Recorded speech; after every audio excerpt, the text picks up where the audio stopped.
Un saludo cordial a quienes nos acompañan en esta tarde de 1 de octubre del año 2020, Día Internacional de la Tercera Edad, decretado por la Organización de las Naciones Unidas. Un cariñoso abrazo a todos los hombres y mujeres sabios, pragmáticos y serenos que han aprendido el arte de vivir despacio. Hoy también es el Día del Pasillo Ecuatoriano y el Día del Café. Un 1 de octubre en que la pandemia del COVID-19 nos marca el paso y nos pone a prueba todos los días. Nos convocamos para conversar sobre un tema fundamental para la democracia: la protección a los periodistas y a los trabajadores y trabajadoras de la comunicación. Ayer, en el primer encuentro, tuvimos la oportunidad de conocer y analizar preocupantes datos respecto de periodistas que mueren en el ejercicio de sus funciones. Paradójicamente, la mayoría en territorios que no están en guerra. También recibimos prácticas sugerencias para la autoprotección desde la práctica de quienes ejercen una actividad cada vez más peligrosa. Hoy continuaremos en esta cruzada y para ello tenemos a dos ponentes de lujo. Sin más, doy la más cordial bienvenida a Matías Ibel. Matías es argentino, docente universitario y corresponsal de la BBC en Ecuador. Es licenciado en Comunicación Social con orientación en Periodismo por la Universidad de Buenos Aires, máster en Medios Globales y Comunicación Internacional del Goldsmiths College de la Universidad de Londres. Es corresponsal de la BBC en Ecuador, profesor de redacción y fotografía periodística, video, historia contemporánea y escritura creativa en la Universidad de la SUAY. Fue además director de la carrera de periodismo en dicho centro de estudios.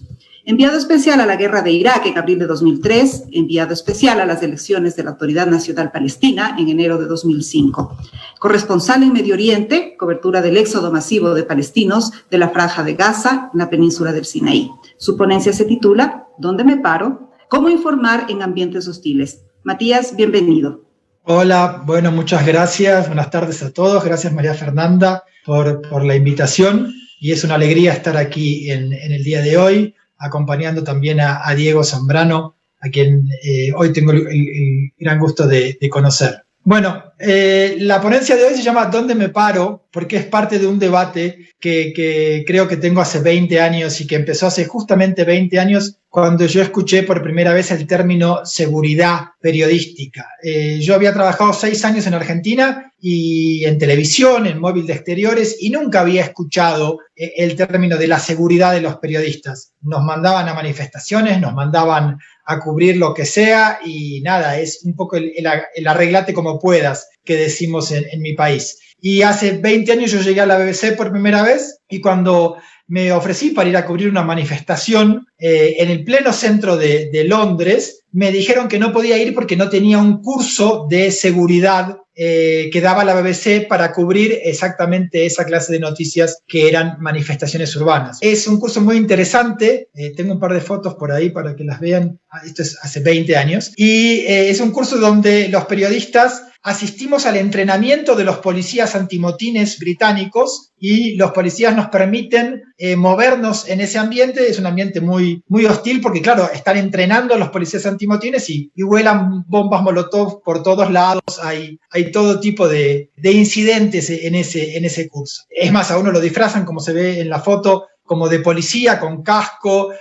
casi como en épocas de pandemia, con visor y guantes y todo, porque las bombas molotov explotan y consumen todo. Y en ese curso tuve una discusión muy interesante que tiene que ver con esto de dónde me paro con el instructor del curso. Y él decía que en una manifestación urbana, como las que ocurrieron en octubre del año pasado aquí en Ecuador, bueno, tenemos obviamente dos líneas, ¿no? La línea de los policías y la línea de los manifestantes, y el periodista debe tener muy claro dónde se va a parar. Obviamente, en esta situación, el lugar ideal para pararse físicamente en una manifestación siempre es a una distancia equidistante, voy a usar mi lapicito del Zoom, equidistante de los policías y de los manifestantes, y en el medio, casi como si uno viera un partido de tenis, ¿no? Evitando lo que sería la línea de fuego entre esos manifestantes y la policía. Pero esto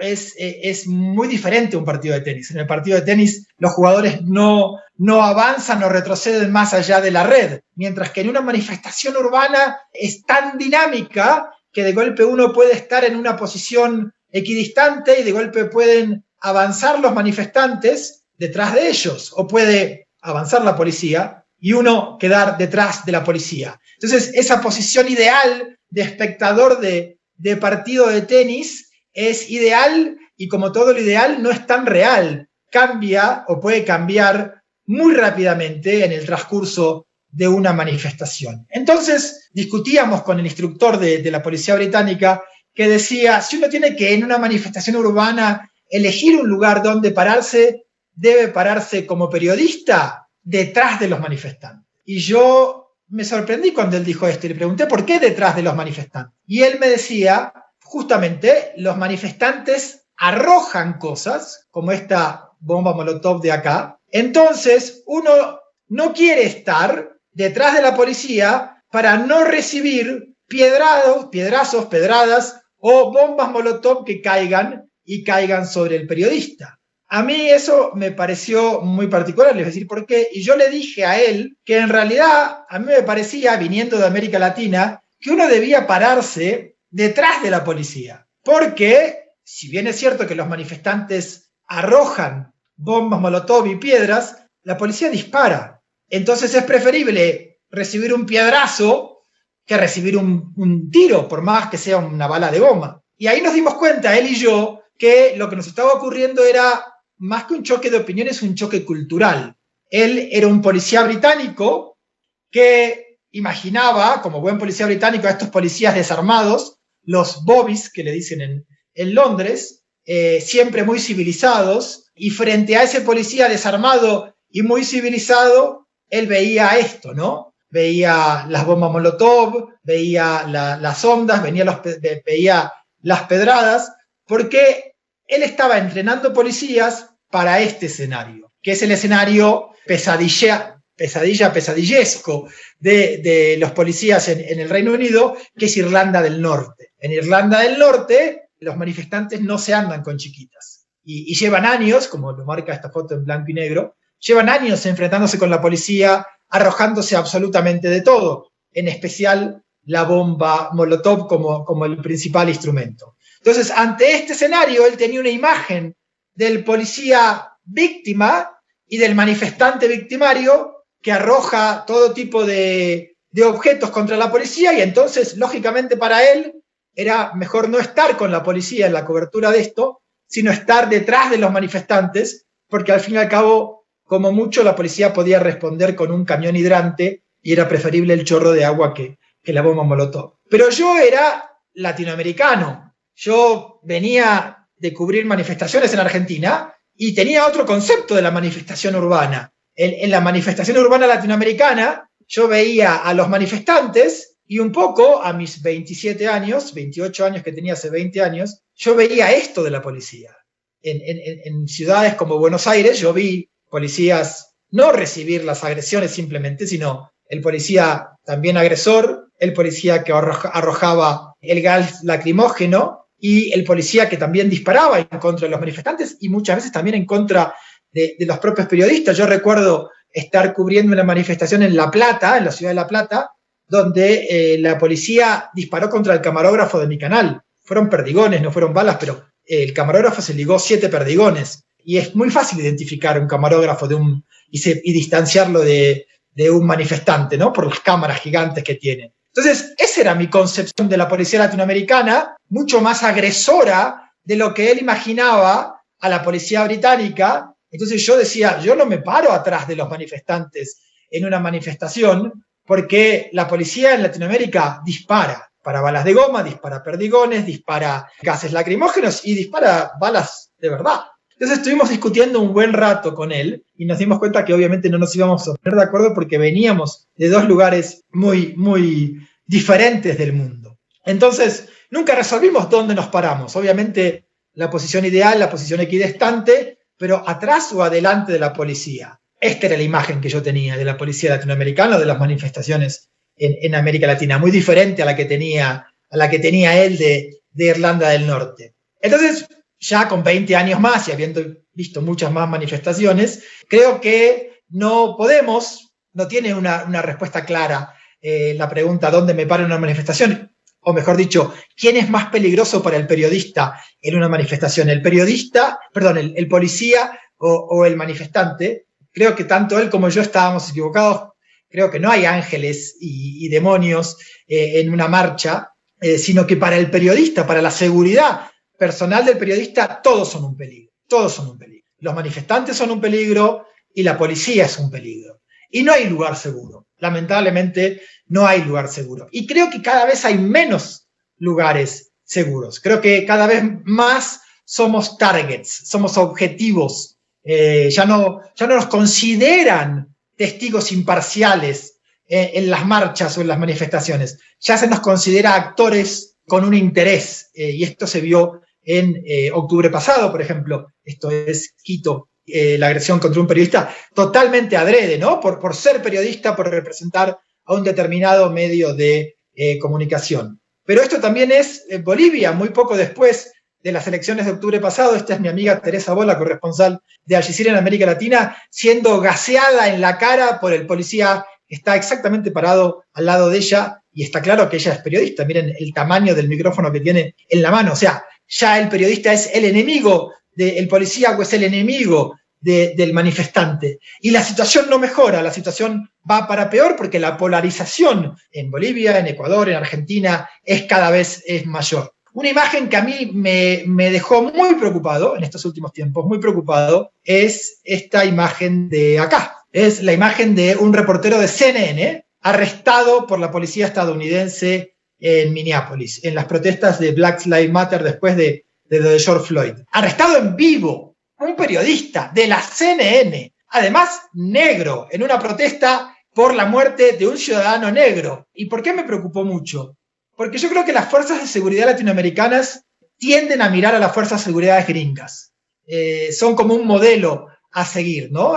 No siempre lo siguen, pero creo que hay una especie de admiración a las fuerzas de la primera potencia por parte de las fuerzas de seguridad latinoamericanas. Y si la policía gringa, que puede ser muy violenta o muy brutal, obviamente no es que ahora lo es, pero antes no hubiera arrestado a un periodista de la CNN en vivo en una protesta. Para mí es inaudito lo que ocurrió en la detención de este periodista de la CNN. Me parece que esto es como el vale todo. O sea, esto es auténticamente el vale todo. La policía puede hacer cosas o siempre ha hecho cosas por detrás de cámara, pero ya arrestar a un periodista de la principal cadena de noticias de Estados Unidos, una de las 2 o 3 principales, que está haciendo un vivo, sin importarte que está en vivo, arrestarlo en pleno cámara, en una protesta, me parece que da una idea de que ahora lo vale todo, de que realmente el periodista es fácilmente un target, un objetivo, un enemigo para las fuerzas de seguridad, como también, obviamente, como decía antes, lo puede ser para los manifestantes. Entonces, para cerrar, todos son un peligro, manifestantes, policía, cada vez es peor la situación, creo que cada vez es peor. La polarización hace que la gente crea que porque le tira un piedrazo a un periodista está hiriendo a la cadena de noticias a la que representa, lo cual es una locura. O la policía cree que el periodista está ahí para defender la causa de los manifestantes, lo cual también me parece una locura. En este marco de polarización y de creo con mayor peligro para la integridad física de los periodistas, un par de consejos que nunca están de más. Siempre trabajar con alguien más, con un periodista amigo. No tiene que ser necesariamente alguien de la misma cadena de televisión. Obviamente sería bueno que los medios no mandaran a los periodistas solos a cubrir manifestaciones, sino que fuera alguien con ellos. Sí, podría ser de seguridad o podría ser el cámara o un asistente de producción. Siempre es genial tener 4 ojos más que 2, obviamente, pero si estamos solos en una situación así, juntarnos a otro periodista, no trabajar solos. A mí en octubre en Quito me salvó que me cayera una canister de gas en la cabeza por estar justo al lado de Diego Díaz Casar de la barra espaciadora, que me avisó que nos iba a caer en la cabeza. Así que consejo, siempre trabajar de a 2. Consejo, no pararse en la línea de fuego, nunca en el medio. Equidistante, atrás, pero nunca es en el medio de la línea de fuego porque es el peor lugar de todos. No ser un objetivo o tratar de pasar lo más desapercibido posible. Creo que a veces los periodistas tratan de ser claramente vistos y a mí no me parece que sea una política tan interesante, porque antes podíamos confiar que si nos reconocían como periodistas no nos iban a hacer nada. Ahora pienso que cuando nos reconocen como periodistas nos hacen algo. Entonces vale la pena no pasar no llamar tanto la atención, tener siempre un escape, una idea de salida de, si esto se complica, ¿por dónde salgo corriendo? sobre todo teniendo en cuenta con la cantidad de gas que se arrojó, por ejemplo, en octubre, que uno en medio del caos no ve porque está llorando y todo eso. Entonces vale tener en cuenta el plan de salida antes de que todo el caos se desarrolle. Esta es una duda interesante, usar casco o máscara antigas. Creo que esto va contra el consejo que di antes, ¿no? Esto de pasar desapercibido. Creo que si usamos casco y máscara antigas, pasamos de todo menos desapercibidos, con lo cual yo no estoy tan inclinado vi varios periodistas en octubre usando máscaras antigas y cascos y todo, no estoy tan inclinado a esto, no solo porque prefiero pasar desapercibido, sino porque, como verán, una vez tuve que usar máscara antigas y chaleco antibalas y casco como este amigo mío. Esto fue en Irak en el 2003 y es realmente incómodo trabajar con todas estas cosas. Y además porque me parece molesto entrevistar a alguien que está totalmente vulnerable, sin casco y sin máscara antigas, entrevistarlo yo con casco y máscara antigas, me parece que es tomar una distancia que nunca es buena cuando uno está entrevistando o haciendo una entrevista. Pero teniendo en cuenta todo lo que me cayó en la cabeza en octubre en Quito, sí debo admitir que la próxima vez, como soy un ciclista apasionado, es posible que use un casco de bicicleta. Creo que puede ser bastante interesante y además el casco de bicicleta sí pasa desapercibido. Se lo vi a un periodista, no me acuerdo de qué cadena, en octubre y dije, esa es una gran idea. No usar un casco así como esos de soldado de guerra, sino un casco de ciclista. Pero todavía me resisto a usar una máscara antigas porque me parece que me distancia de la noticia y me distancia de los protagonistas de la noticia. Así que no sé cuán buena idea es. Y con esto cierro, espero que haya sido útil. Obviamente no respondí a la pregunta principal, que es dónde pararse en caso de conflicto, pero sí espero que esta idea de estar en movimiento y de tener un plan de salida y de estar siempre con alguien y que alguien sepa dónde estás y que en caso de que no aparezcas por un determinado tiempo, alguien sepa que no estás apareciendo, es un buen consejo. Muchas gracias. Gracias, Matías. Matías, desde su experiencia periodística, nos contó cómo conoció el tema de seguridad. Y lo hizo justamente en Londres, en la BBC, porque previamente en su trabajo en Argentina no conocía este término ni esta forma de trabajar con seguridad. Justamente nos habló de un curso que siguió hace 20 años con los policías británicos antimotines. Esa experiencia le permitió saber dónde pararse cuando se debe cubrir una manifestación. Sin embargo, esa pregunta no queda totalmente resuelta porque todo va a depender de la ciudad o el país en el que nos encontremos. Una cosa es cubrir una manifestación en Londres, por ejemplo, y otra en América Latina o en el Medio Oriente. En una situación compleja como una manifestación, ¿quién es el más peligroso para el periodista? Se preguntó Matías. ¿Realmente los manifestantes o los policías? La respuesta es, para los periodistas, todos son peligrosos. Porque más allá de resultar herido por accidente, ahora los periodistas somos el blanco de agresiones directas, golpes, gases a la cara, insultos, pedradas e incluso arrestos en vivo. Matías recomienda que para las coberturas, tomen nota por favor, es importante, 1, trabajar en conjunto, no trabajar solo. Es mejor siempre estar con más ojos que nos ayuden a prevenir cualquier situación. 2, no pararse nunca en la línea de fuego, tratar de pasar desapercibido con todo lo que ello implica y tener una idea clara de salida o de escape. Matías, te agradecemos muchísimo por contarnos tu experiencia y por darnos estas sugerencias que sin duda son muy importantes. Continuando con la jornada, quiero presentar ahora a Diego Zambrano Álvarez. Él es ecuatoriano, PhD en Filosofía y Lógica de la Cambridge International University, candidato a doctor en Derecho Constitucional de la Universidad de Buenos Aires, licenciado y abogado de la Pontificia Universidad Católica del Ecuador, tiene un diploma superior y es magíster en Derecho Constitucional por la Universidad Andina Simón Bolívar, máster oficial en Psicopedagogía por la Universidad de Barcelona, tiene un diplomado superior en Derechos Humanos por la International University for Global Studies y el Centro UNESCO, profesor de Filosofía de Derecho e investigador de la Universidad Internacional del Ecuador, docente en el Departamento de Ciencias Sociales de la Escuela Politécnica Nacional y coordinador general de promoción de derechos en el Consejo de Comunicación. El doctor Zambrano nos presentará principios generales para la protección de los trabajadores de la comunicación. Bienvenido, Diego. Muchas gracias, querida María Fernanda. Un saludo fraterno para Matías. Un saludo pues muy cariñoso a quien nos acompaña desde sus hogares, desde sus oficinas en esta transmisión en vivo. Es un placer para mí estar acá, compartir con ustedes algunas ideas, algunas reflexiones, además de contarles de algunas propuestas desarrolladas desde el Consejo de Comunicación en materia de protección de periodistas. Mi ponencia no será tan interesante como la de Matías, por el contrario, pretende ser un poco más teórica, más generalista, y también intenta hacer una invitación para abrir el debate e ir enriqueciendo algunas ideas que como Consejo de Comunicación planteamos, lanzamos a la comunidad y esperamos, bueno, no solamente que sean de ayuda, sino que también puedan ser perfectibles en colaboración.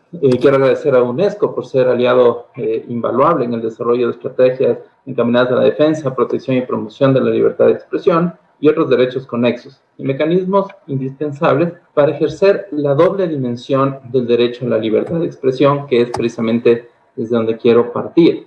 La libertad de expresión tiene básicamente, eso lo ha desarrollado la jurisprudencia interamericana de manera amplia y reiterada, tiene básicamente dos dimensiones, una de carácter individual y una de carácter social o colectiva. Desde la dimensión personal, la libertad de expresión es inherente al origen de todas las libertades posibles. ¿Por qué? Porque nace de la libertad de pensamiento, la libertad de pensar. Esta libertad que Sartre reivindicaba mucho cuando decía, cuando yo estuve en un campo de concentración, siendo judío, siendo francés y demás, me sentía absolutamente libre porque me podían amarrar, me podían encadenar, pero nunca me podían limitar mi capacidad de pensar. A partir de ahí construimos quiénes somos, construimos qué es lo que pensamos, qué es lo que actuamos y obviamente qué es lo que compartimos. Desde la segunda dimensión, desde el derecho a la libertad de expresión, tiene un carácter social y consiste en el derecho que tenemos como sociedad, como comunidad, a buscar, a recibir e intercambiar información veraz, oportuna, contextualizada, plural, sin censura previa, pero con responsabilidad ulterior. Desde esta perspectiva, resulta evidente que la relación entre libertad de información y expresión frente a los ideales democráticos y de participación ciudadana son una condición sine qua non. Una ciudadanía desinformada o mal informada, tiene pocas oportunidades de incidir efectivamente en la conducción de la cosa pública, elemento que le da una dimensión política especial a la libertad de expresión. Porque cuando transmitimos nuestro pensamiento y lo compartimos con los demás, nos estamos mostrando al otro de manera transparente. Y eso también nos expone a una aprobación o un rechazo, inclusive, por nuestra forma de pensar. Por otra parte, cuando estas opiniones afectan intereses creados, quien emite su criterio se expone también a amenazas, cuando no ataques directos contra sí mismo o contra su familia. De acuerdo con la declaración de Chapultepec, la libertad de prensa es el medio más efectivo para materializar el derecho a la libertad de expresión, puesto que los trabajadores de la comunicación, mediante un trabajo de sistematización y difusión de la información, contribuye a que diversos sectores de la sociedad, o toda la sociedad en su conjunto, accedan, puedan ser parte del debate, puedan ser parte de propuestas, y eso también le da a la democracia o le permite cumplir con esta dimensión más bien pedagógica, donde dialécticamente, en la contradicción, en el debate, vamos construyendo como sociedad un acervo de principios, un acervo de pensamientos que se van enriqueciendo por los contrarios y que finalmente termina por llegar a una suerte de acuerdo. Esto que Habermas hablaba de esta acción comunicativa, donde ideológicamente empezamos a actuar de manera coordinada. Claramente Habermas lo ve desde una forma mucho más crítica, digamos, lo ve como una forma de imposición, de una forma de sometimiento desde las élites, pero creo que bajo la misma idea, dándole la vuelta, pensándolo desde la sociedad civil, también se puede construir sociedad y democracia y participación, por supuesto, desde estos espacios. En este contexto, me gustaría compartir con ustedes algunos principios que hemos identificado en materia de protección a periodistas y otros trabajadores de la comunicación, los mismos que han sido compilados en un documento y que aún se encuentra en formación. Queremos socializarlo, queremos perfeccionarlo, queremos que esté al alcance de todos, y yo creo que para eso es importante identificar, bueno, primero que es un principio, por qué lo hicimos y por qué puede contribuir, mejorar la calidad y elevar los estándares de seguridad para los actores del sistema de comunicación.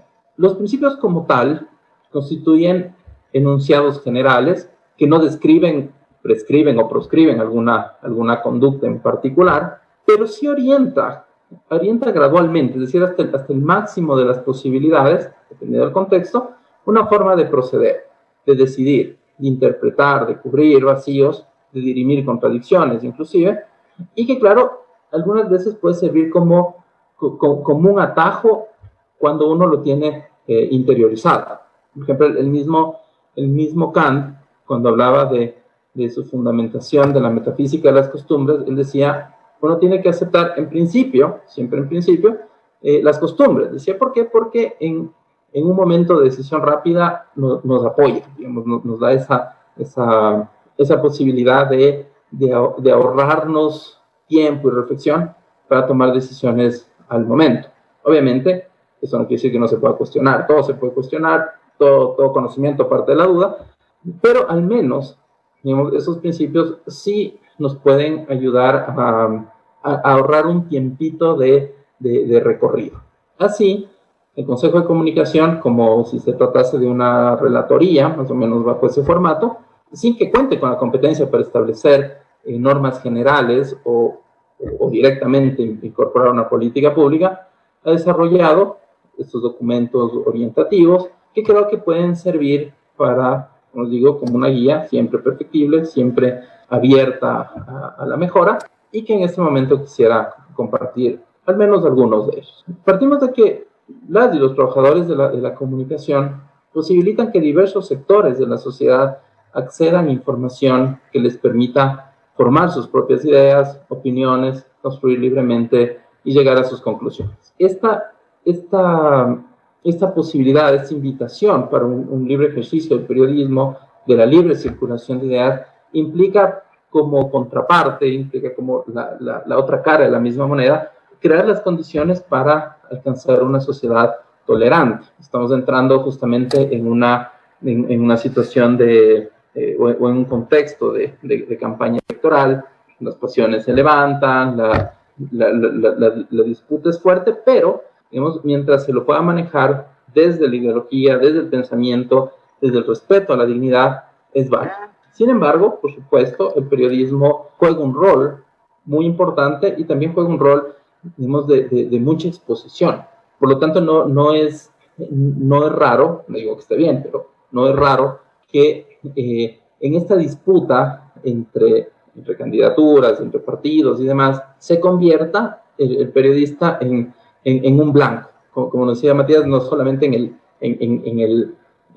la calle, digamos, en la protesta, sino también en la disputa política, puede ser un blanco porque se cuestiona su imparcialidad.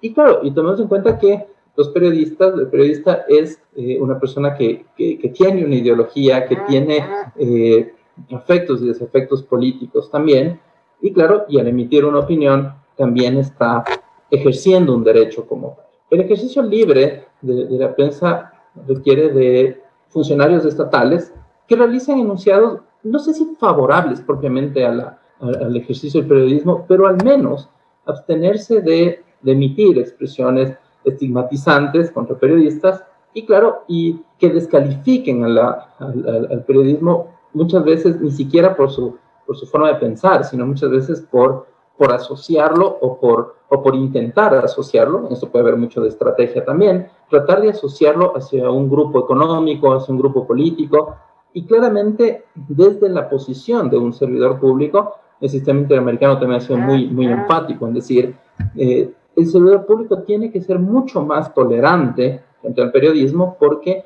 cuando uno entra en la esfera pública, asume y sabe puede ser fiscalizado. Evidentemente la sociedad tiene este derecho de fiscalización, que es un derecho de participación política también, y claro, con razón o sin razón inclusive, porque en el ámbito de la opinión pues no podemos estar, no podemos ser tan, bueno, no podemos ser objetivos. Entonces, claro, el funcionario público, si bien tiene un ámbito de protección absoluta que tiene que ver con su dignidad como persona, en tanto y cuanto funcionario público debe estar sujeto a crítica, debe tolerar cualquier clase de crítica que tenga que ver con el desempeño de su función pública. Muchas veces hemos visto que el poder público, el poder político reacciona y judicializa los problemas que tienen que ver con las críticas a su gestión. La judicialización de los desacuerdos en materia de libertad de expresión debe quedar proscrito. Creo que debe quedar a un lado, tiene que ser resuelto dentro del ámbito justamente de las ideas y de la argumentación. Inclusive cuando se trata de elementos de la vida privada de un funcionario del Estado, siempre que ésta tenga alguna repercusión en la vida pública. Por ejemplo, hay un caso muy interesante justamente de la Corte Interamericana, que es el caso Fontevecchia y D'Amico versus Argentina, en el que el expresidente Menem presenta una demanda, una querella contra Fontevecchia y D'Amico, que son periodistas, por haber publicado una nota de prensa en una revista de variedades, en las que hablaba sobre la existencia de un hijo extramatrimonial no reconocido del presidente, y lo asociaba con pagos que se habían realizado a la madre, que también era funcionaria pública, para comprar su silencio. La Corte Interamericana determinó que, bueno, si bien se trataba de un ámbito de la vida privada del presidente, llega a tener repercusión pública porque se trata de una servidora pública, se trata del manejo de los recursos públicos, entonces se convierte en una información de carácter general, llega a ser una información de interés público y como tal estaba, resguardada por este derecho, está dentro de los límites de protección de este derecho, de este discurso especialmente protegido, y finalmente la Corte Interamericana determinó la responsabilidad del Estado argentino, porque además tome en cuenta que se trata del presidente de la República, y el presidente de la República ejerce, o puede ejercer, inclusive hasta sin intención, por el solo hecho de ser el presidente de la República, puede generar cierta intimidación frente a un juez. Entonces, claro, en este caso hay una indemnización muy alta que la Corte determina que es parte de esta intimidación, que es parte de negado, o al menos haber limitado indebidamente el ejercicio del derecho a la defensa, el ejercicio del derecho al debido proceso de los periodistas, y claro, y al no estar en igualdad de condiciones frente al Estado, frente a la autoridad jurisdiccional, evidentemente había un problema desde el ámbito de vista jurídico. Por el contrario, la justicia ordinaria, especialmente la Fiscalía, en su actividad investigativa y a cargo del programa para la protección de víctimas y testigos, debe establecer mecanismos de especial celeridad para investigar denuncias relativas a amenazas generadas en contra de los trabajadores de la comunicación, así como adoptar medidas preventivas para evitar que las amenazas contra su vida o su integridad, que muchas veces pueden llegar a eso, pueden quedar ahí, pero la Fiscalía, las autoridades no se pueden arriesgar a que estas amenazas lleguen a consumarse. La protección de los trabajadores de la comunicación, en tanto está relacionada con el ejercicio de la libertad de expresión, alude a su integridad personal. Incluye una integridad física, psicológica, moral, sexual, una vida libre de violencia en el ámbito público y privado, y la prohibición de la tortura, desaparición forzosa y otros tratos crueles, inhumanos o degradantes. Los agentes públicos, además de abstenerse de cualquier declaración que estigmatice a la autoridad, a la actividad periodística, como ya lo dije anteriormente, tienen la obligación de prestar resguardo policial y militar en coberturas en conflictos armados o en graves conmociones internas, como fue en el caso de octubre, y otros contextos similares. Evidentemente, esta obligación es una obligación compartida. ¿Por qué? Porque así como la autoridad tiene la obligación de resguardar, de cubrir, de acompañar al periodismo, el medio de comunicación también tiene que desarrollar o tiene que planificar una cobertura de tal manera que pueda entrar en relación, pueda pedir resguardo policial o militar, es decir, no puede improvisar. En casos como estos, la improvisación puede ser la diferencia entre la vida o la muerte, sin ninguna intención de exagerar. Por otra parte, y todavía estando en el ámbito judicial, la impunidad en las agresiones y amenazas a los trabajadores de la comunicación banaliza la violencia dentro de una sociedad, afecta gravemente la libertad de expresión y produce un amedrentamiento tal que lleva a los propios periodistas a entrar en una autocensura. Esto debe llamarnos muchísimo la atención porque es la sociedad la que pierde. Tenemos una voz silenciada dentro del periodismo, es una merma en la democracia como tal. Por tanto, es importante que la sociedad como tal entienda que la protección al periodista sí es un tema de la institucionalidad pública, es un tema del medio de comunicación, es un tema de la autoprotección del propio comunicador, pero también es un tema de la sociedad. Digamos, ahí hay un valor social, hay un interés público que está detrás de cada micrófono que se enciende, evidentemente de cualquier micrófono que se apague. Las medidas que asumen por parte del Estado y los medios de comunicación que están involucrados en la protección de trabajadores de la comunicación deben observar, obviamente, criterios de oportunidad, celeridad, eficacia, corresponsabilidad, porque claro, como se dijo, aquí hay una necesidad de planificación.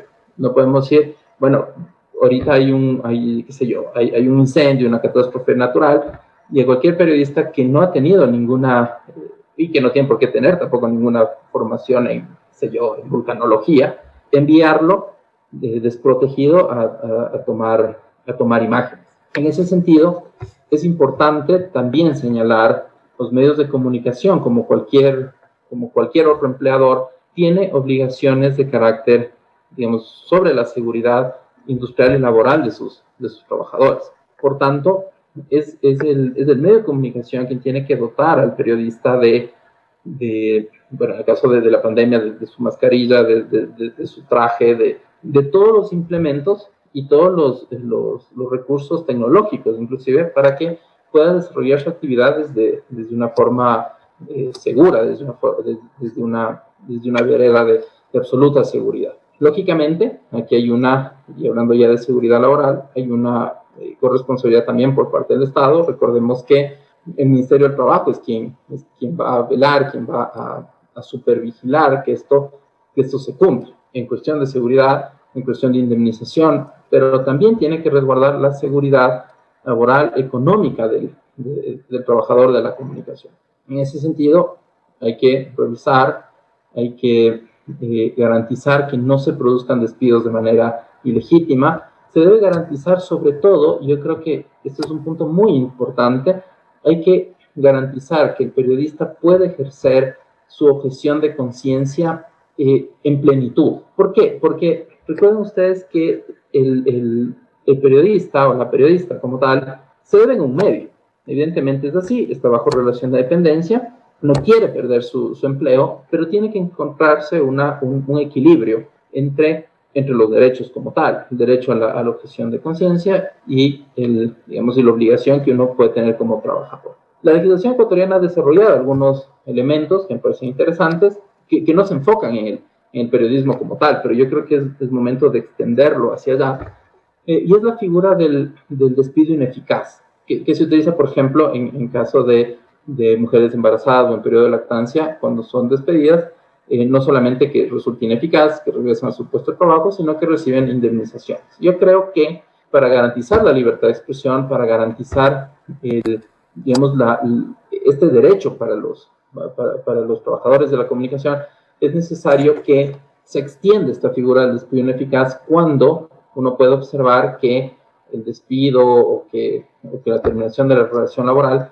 está basada precisamente en el ejercicio de este derecho para resguardar que no quede en letra muerta.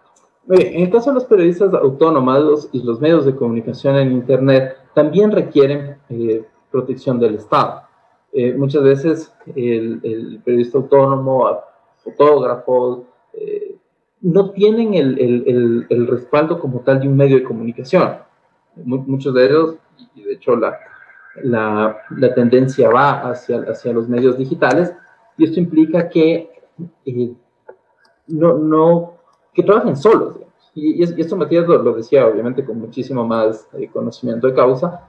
Decía, es importante que el periodista no sea la golondrina que quiere hacer verano. Es decir, necesitamos que se trabaje en coordinación, que se cruce información. Por ejemplo, si yo sé que hay que hay un motín, si yo sé que hay una situación peligrosa, pues comunicar a mis colegas que no se arriesguen a tomar, digamos, alguna imagen al respecto.